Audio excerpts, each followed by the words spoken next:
வணக்கம். நான் doctor Christie. ஊர் திருவிழா அப்படின்னா அந்த மாதம் ஃபுல்லாக ஊரில் கோலாகலமாக கொண்டாடுவோம். இந்த மாதம் ஏப்ரல் மாதம் ஏப்ரல் 10 வேர்ல்டு ஹோமியோபதி டே. அதாவது ஹோமியோபதியை கண்டுபிடிச்ச கிறிஸ்டியன் ஃப்ரெட்ரிக் சாமுவேல் ஹனிமன் இவரோட பிறந்த தினம்.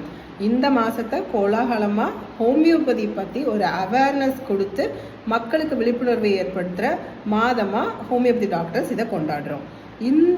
இதோட அறிவிப்பாக நான் ஹோமியோபதியை பற்றி பேசிக்கான விஷயங்களை எனக்கு சொல்லலான் இருக்கேன். ஹோமியோபதி மருத்துவம் நம்மளோட தமிழக அரசால் அங்கீகரிக்கப்பட்ட ஆயுஷ் மருத்துவத்துறைக்கு கீழே கவர்மெண்ட் அங்கீகாரத்தோட கவர்மெண்ட் ஹாஸ்பிட்டல்ஸில் ஹோமியோபதி விங் இருக்குது.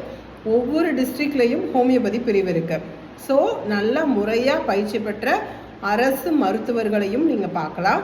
அதே மாதிரி 5.5 வருஷம் ஹோமியோபதி படிச்சுட்டு அரசு பதிவு பெற்ற சான்றிதழோட கிளினிக்கல் எஸ்டாப்ளிஷ்மெண்ட் ஆக்டில் பெர்மிஷன் வாங்கிட்டு ப்ராக்டிஸ் பண்ணுற முறையான பயின்ற ஹோமியோபதி டாக்டர்ஸை பார்த்து நீங்கள் வைத்தியம் பார்த்துக்கும் பொழுது உங்களுக்கு முழுமையான தீர்வுகள் உங்களோட பிரச்சனைகளுக்கு கிடைக்கும். தேங்க்யூ.